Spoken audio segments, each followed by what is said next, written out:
So, streaming devices have exploded over the past 12 months as we've spent a lot more time at home than we normally would. If that's not the case for you and you have no valid reason to be outside at the moment, then get back inside, you colossal bellend. And as I finish watching the US Office for the 600th time and pick up Scrubs all over again on Disney Plus Star, while falling in love with new shows and new films like The Queen's Gambit, It's a Sin and Palmer, I have one question. Which internet telebox is better? The Amazon Fire TV Stick 4K or the Apple TV 4K? Let's get into it.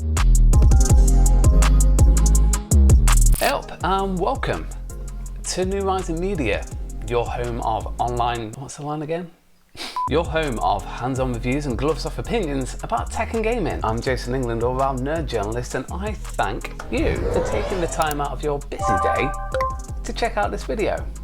Cheers. Right, so we're looking at TV streaming devices in two flavors. We've got the Apple TV 4K and we have the Amazon Fire TV Stick 4K, which may seem like a mismatch on paper, but these are the best streaming devices that you can get at the moment. Personal opinion, of course, because yes, I tried and I fell out with the Google TV, courtesy of the Nvidia Shield, so I will not be including that in this face-off. But what is the cream of the crop out of these two? Which one is better? We've got several categories in this face-off, and the winner of each will take a point, with the winner being the one with the biggest overall total at the end. Got it?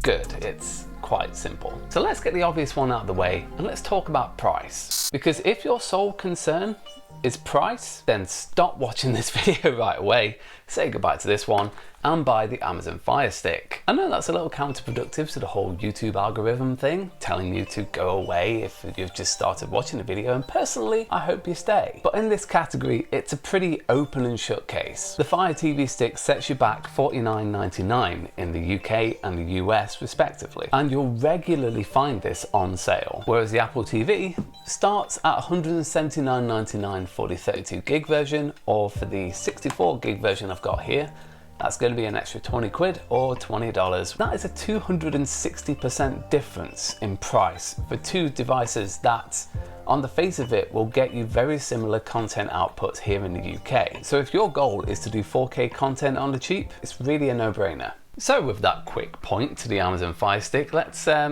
move over to design, shall we? And let's see which one of these is the better looker. And to do this, we need to answer a question that is pretty simple on paper, but actually there's quite a bit of depth to it. What makes for a nice designed box by or underneath your TV? Is it some beefy box like the PS5 that makes a big statement next to your telly, or is it something a little more refined? Let's answer this question together, shall we? The Apple TV 4K is a small but weighty puck that has a really nice premium feel to it. Classic Apple. Around the back you've got a figure 8, you've got a HDMI port and an Ethernet port, the latter of which the Fire TV Stick doesn't have, so that is an advantage that this has for a more stable connection. And there's a small LED indicator on the front to show you it's on. It's minimal and it's made to disappear as much as possible for you to focus on the screen. Amazon goes a different route, however, because on the face of it, it just, I mean, let's be honest, it looks bad. It just looks like a weirdly oversized USB stick with a HDMI pointing out the front and a micro USB cable port on the side. But as you can probably guess with how small it is, this isn't designed to be a box that is part of your home entertainment system. It's designed to just plug in directly into the back of the television. That's it. There's nothing on the TV stand. It just disappears. No cable management, no nothing. So the answer to the question here of what makes good design for Amazon, it's no design whatsoever. And when I think of that question personally, I'm more inclined to agree with Amazon, because your stand is already going to get pretty crowded with a lamp and whatever else you put on there that you don't really want to add any more to it. So while this one is pretty subjective and I hold nothing against the premium design of the Apple TV, I'm giving this one to the Fire TV Stick. Would I have liked a USB-C port? Yes. And the thickness of the Fire Stick can sometimes make it a little awkward if your HDMI port is side mounted coming out the back of the TV. Sometimes it may push on it a little bit, but quite frankly, it vanishes. That to me is the best kind of TV design. And now that we've dealt with the hardware design, let's take a look at the software. Which one has the better user interface? And really, while you won't have a problem using the Fire TV Stick, I've got to give this one to the Apple TV 4K, hands down. See, they both sport very similar user-friendly interfaces. Both have voice assistants, and both have a similar tiled kind of interface that you browse through, but that is where the similarities stop, and that is where this starts to pull ahead. Because one of the things, if you've ever used an Amazon device, that you'll probably find very annoying about Amazon devices, is just how much Amazon devices have to recommend Amazon stuff to you. Like seriously, you can't get away from ads using this thing. So I've got to give it to the Apple TV. Is it perfect? No. But for what you get, it's clean, it's customizable, you can make folders for all your different apps, which is a big win for somebody who is addicted to making folders on his phone and iPad. The voice search to me is a superior option, and its attempt at uniting all of your TV services under one hat of the TV app that syncs across not just here, but also your phone, any Apple device, makes for a great pick up and play experience that anybody can use really easily. And you're not targeted by Amazon ads every 5 seconds. And now, as it's 2-1 to the Fire TV Stick, let's move on to content. And as far as TV and movies go, it's a dead tie. You get the same access to the same TV shows and movies across both of them. And even for games that you can play on each of these, you can connect a Bluetooth controller. You've got it all figured out. Job done, right? Well, hold up a second. Scratch beneath the surface and you'll start to see the more expensive Apple TV 4K start to really flex its muscles thanks to two key elements: the TV app and Apple Arcade. The TV app, as I mentioned in the previous category, does what I've wanted a streaming box to do for years. It tries to bring all of your different streaming subscriptions together into one app, one interface where you can see everything collated together and you have a universal search across all of them. It takes a hell of a lot of the guesswork out of switching between services to see if that film you want is available for free, and the whole journey of trying to find something to watch when it's all together makes me feel a whole lot less anxious trying to do so when I can see it all in one place. Trying to find something now only takes a couple of minutes for me, whereas before I would be paralyzed by choice across multiple apps. Also, the fact that your progress is saved across all your iOS devices is pretty good. And then there's Apple Arcade. And before I dive into Apple Arcade, now's a pretty good time for me to point you to the description where there's a link to my feature for Laptop Magazine called The Best Apple Arcade Games. I should be updating it soon. Right, I will start by saying this about Apple Arcade on the Apple TV. It's not perfect, but what you get transforms this box into so much more than just a streaming device. It becomes a mini games console with plenty of experiences that you will not find anywhere else. By the not perfect part, I mean that some of the more recent Apple Arcade games rely on the more up-to-date specs of more current gen devices, your A12 Bionics and so on and so forth. So when you try and put a game like Nuts, the squirrel surveillance game, up against the integrated graphics of the A10X in this thing, it, alongside a few other games, are borderline unplayable. For example, Nuts plays at 10 frames a second. And I'm also aware that you can install emulators on both these things, which will probably even out the competition a little bit here.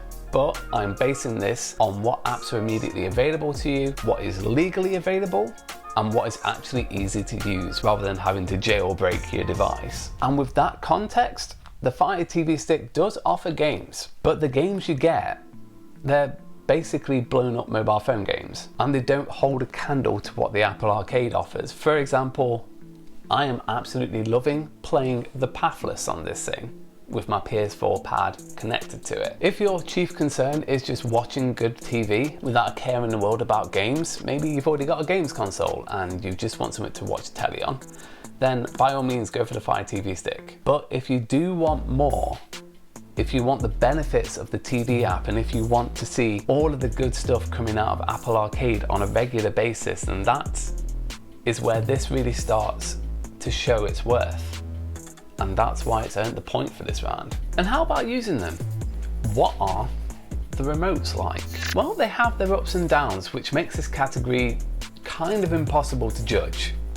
Let me explain. You see, the Fire TV Stick remote is easy to use with a circular interface up top with the directional buttons and a big select button in the middle. And the TV infrared integration is deep enough to the point that you can turn your TV on and off. The voice search button is really easy to get to, but it comes with disposable batteries, which is a big no-no for me, as I keep pointing out every single week in my videos. While there is a phone remote app that you can use to type in longer addresses and stuff, it's a bit clunky. Apple TV's remote is all about the swiping controls. There is no directional buttons. You use this touchpad up top to get around your different pieces of content and your different apps, which is a little divisive, but once you get the hang of it, you'll be speeding around everywhere in a cinch. iPhone remote integration is seamless and makes those text login boxes super easy instead of trying to go through the text using a touchpad. And it has a rechargeable battery inside. Charges by lightning. That's bad. But it's a rechargeable battery nonetheless. That's good. And the TV infrared control can only go so far as to control the volume on your television. Beyond that, for turning it off and on, you'll still need to have your second remote somewhere nearby. So see, that's what I mean. They both have ups and downs, and I've got to call this one a draw. I'm sorry that I've got to sit on the fence about this, but they are both great in their own ways, and they both have setbacks in their own ways, and the overall rating of them both would be completely equal in my mind. So we are down to a tie here, and we come down to probably one of the most important things of buying a 4K streaming device: the picture and the sound. Which one looks and sounds better? So it's best if we go down the spec list in this category for both of these. Both of these devices offer 4K resolution. Duh. Both of them offer HDR10 with Dolby Vision, and both of them offer Dolby Atmos sound. This supports a couple other standards, HLG and HDR10+, but now we get to the subjective side of it. Which one has a better tuned picture and which one has better sound? And as you would hope from something that is considerably more expensive, the Apple TV edges ahead with some small improvements over the Fire TV Stick. Now don't get me wrong, the Fire TV Stick is a great performer. It produces a sharp, a detailed picture, a vivid picture that has plenty of contrast to it. But you can see in some parts of the picture that there may be a little bit of the detail missing in both the brightest parts and the darkest parts of the images, as some parts of the contrast are a little off. Whereas with the Apple TV 4K, you're getting a greater depth and nuance to the imagery that comes out of this thing. So it edges ahead in the picture, but it also edges ahead just a little bit in the sound as well. Technically, they both offer 5.1 surround and Dolby Atmos, but the Apple TV 4K does deliver a more polished a more thoroughly deep sound stage. It provides greater detail up in the highs, and it provides that better clarity in the lows to provide a weightier, more punchier sound. So while the Fire TV Stick does a great job, the Apple TV 4K takes the point. So technically in the clutch, the Apple TV 4K has won. Yay! They have just snuck ahead by 1 point at the end. Congratulations, but is that extra point really worth the extra investment of picking one of these up? Because as Shane McMahon's incredibly capitalist entrance music says, money talks. And he's absolutely right. The picture and sound victory was on a technicality of a more finely tuned picture, a more finely tuned audio, but chances are most people out there won't really notice the difference, and most people are probably still using the speakers on their television, making the whole surround sound discussion completely redundant. And yes, the Apple TV does have the better games, but if you already have a games console, if you were lucky enough to pick up a PS5 or an Xbox Series S, both of which are reviewed, which you can check on my gaming playlist using the eye above my head, or maybe if you really want to play Apple Arcade, which, good for you, there's some pretty good titles on there. There you can play them on your iPhone or iPad. These questions make this victory kind of a hollow one, but you gotta respect the numbers. And based on the numbers, the Apple TV 4K wins. Even though these kind of competition videos are a little fickle, so let me sum this up nice and simple for you. If you want the absolute best TV streaming box and you have the budget to match, the Apple TV 4K, or whatever comes next, is a no-brainer. But if you've just shelled out for a 4K telly and you want some good content to watch on there without having to pay the 180 quid entry point for this, then you will be perfectly fine with the Amazon Fire TV Stick 4K. Right, and that is gonna do it. Thank you all so much for watching. It means the world that you do tune into these. If you're new to the channel, do have a look around and do subscribe if you enjoy what you see. And if you've returned to my videos, welcome back. I've missed you and I hope you're doing well. Do you personally prefer the Apple TV 4K or the Fire TV Stick? Are you looking to buy a streaming device? Go ahead and let me know in the comments and let's have a chat. And as always, likes if you enjoyed the video, subs if you loved it, and I will see you in the next one. Take care.